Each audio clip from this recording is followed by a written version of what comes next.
안녕하세요. 사연팔이 소녀입니다. 오늘 사연은 네이트판에서 가지고 왔는데요. 요즘 이슈가 되고 있는 N번방 사건에 관련된 사연입니다. 중간중간 첨부된 사진들은 피해자가 직접 첨부한 사진임을 먼저 밝힙니다. 그럼 오늘 사연 시작합니다. 저는 박사방 피해자입니다. 요 근래 N번방이 이슈화되는 것을 지켜보며 제가 겪었던 일이라 관심이 많이 갔고, 또 어제 박사방 운영자의 얼굴, 신상이 공개된 걸 보고 정말 소름이 끼쳤고 속이 시원했습니다. 저 새끼 드디어 잡혔구나 하는 생각을 했습니다. 절대 안 잡힐 줄 알았거든요. 그 사람도 그렇게 말했었고 경찰들도 그렇게 말해서 저도 그렇게 생각했습니다. 진짜 안 잡히겠구나. 저한테 그 짓거리를 했던 사람이 조주빈인지 그의 직원인지 아니면 그를 모방한 다른 사람일진 모릅니다. 하지만 저는 조주빈이라고 생각합니다.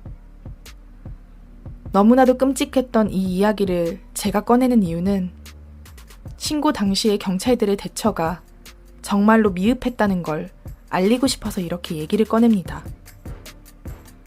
1년 전 저는 고수익 알바라는 글을 보고 어떤 남자와 연락을 하게 됐습니다. 그 사람은 텔레그램을 깔라고 했고 모든 대화는 텔레그램으로 이루어졌습니다. 처음엔 면접이라고 하며 신상 정보를 말하는 동영상과 주민등록증 사진을 찍으라고 했고, 그 후 나체 360도 회전 영상을 보내라고 했습니다. 어차피 텔레그램은 저장이 안 되니 안심하라고 했습니다. 당시에 저는 금전적으로 너무나도 힘든 시기였고 정말로 돈이 급했던 때였습니다. 판단력이 흐려졌는지 모델 같은 거겠구나. 몸매를 중요하게 생각하는 일인가 보다 라고 생각하고 보냈습니다. 문제는 그때부터였죠. 그 이후에 갖가지 수치스러운 영상을 찍으라고 협박했고 약 2주 정도 그렇게 협박을 당하다 영상을 보낼 수밖에 없었습니다.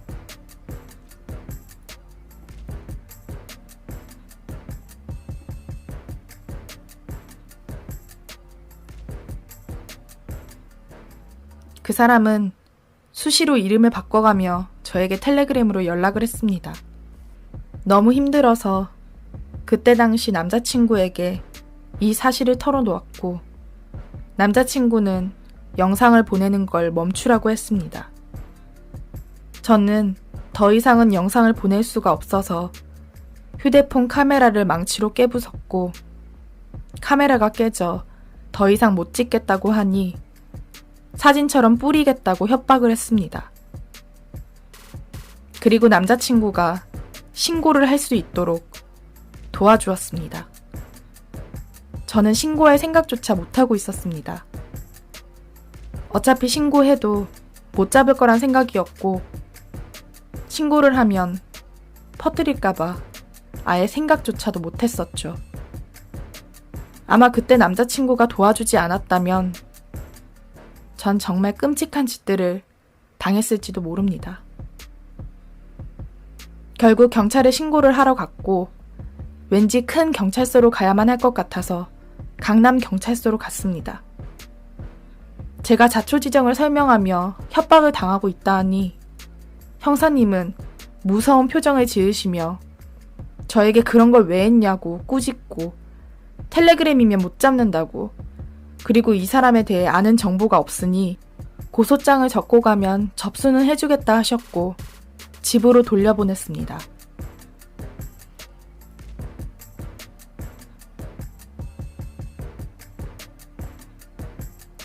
이건 저에게 텔레그램을 보냈던 사람의 텔레그램 아이디를 검색했을 때 나온 자료입니다. 아마 필로폰을 파는 것으로 추측이 되네요.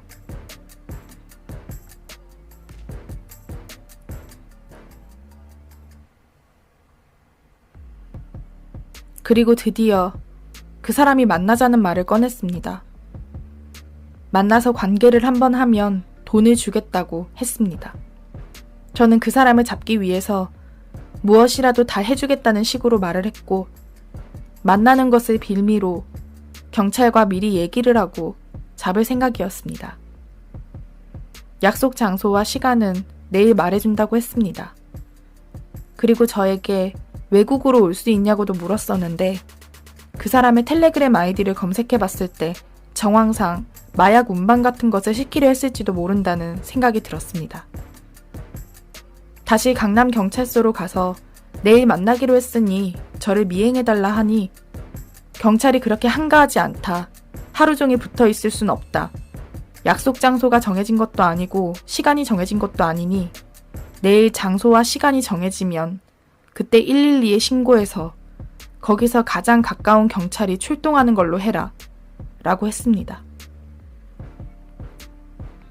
전 만약 그쪽에서 휴대폰을 꺼두라고 하거나 휴대폰을 뺏어가면 어떡하냐고. 그럼 그냥 강간을 당하라는 말이냐. 너무 무서워 울면서 말을 해도 돌아오는 경찰의 말은 똑같았습니다. 그런 걸로 경찰의 인력을 낭비할 수 없다는 말이죠. 전 그렇게 만나는 날이 다가올수록 공포심과 두려움에 떨었습니다. 결국 그 사람을 만나기로 한 날이 되었고, 인천의 한 교회로 오라고 했습니다. 바로 112에 신고를 했고, 인천 주안파출소에서 사복경찰 2명이 몇 미터 떨어져 저의 뒤를 밟았습니다. 그 사람은 저에게 어느 모텔로 먼저 가 있으라고 했고, 경찰이 모텔 카운터에 얘기를 하고 들어와 있었습니다.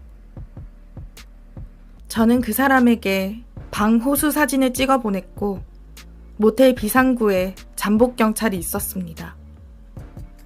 한 30분쯤 지났을 때 모텔 카운터 직원분 말로는 한 남자가 오더니 대실 얼마냐?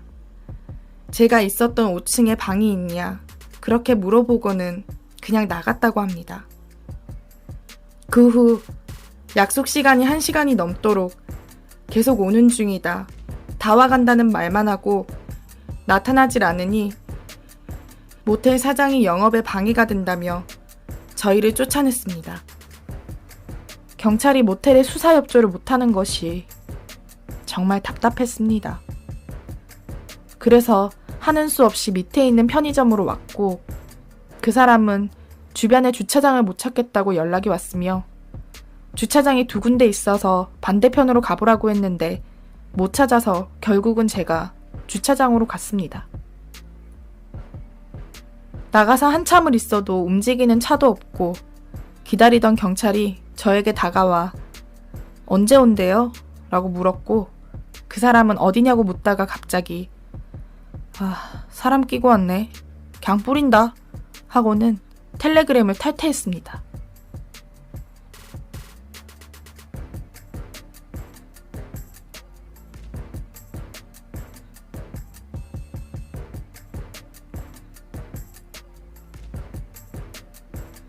정말 너무 허탈했습니다.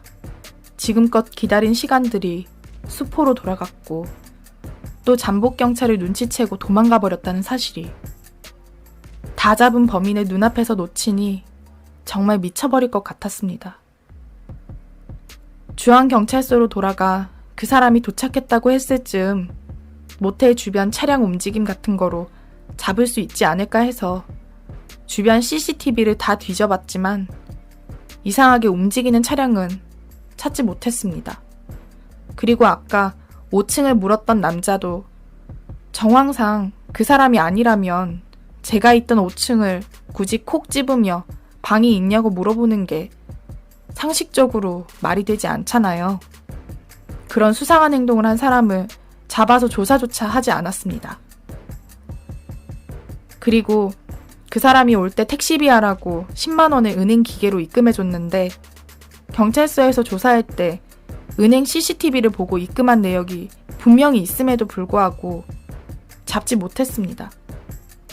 이게 말이 된다고 생각하나요? 경찰은 대실비를 물었던 사람이랑 은행에 입금한 사람이 덩치부터가 다르다고, 다른 사람 같다고 했습니다. 저는 요즘처럼 CCTV가 활성화된 시대에 추적을 하다 보면 분명 못 잡을 범인이 없다고 생각했습니다. 은행에 들어와 입금까지 한 사람을 못 잡는답니다. 못 잡는 건지 안 잡는 건지 정말 경찰의 무능함을 다시 한번 느꼈습니다. 저는 이 일이 있기 전까지만 해도 꿈도 있고 삶에 대한 애착도 강했고 정말 하루하루를 열심히 살던 사람이었습니다.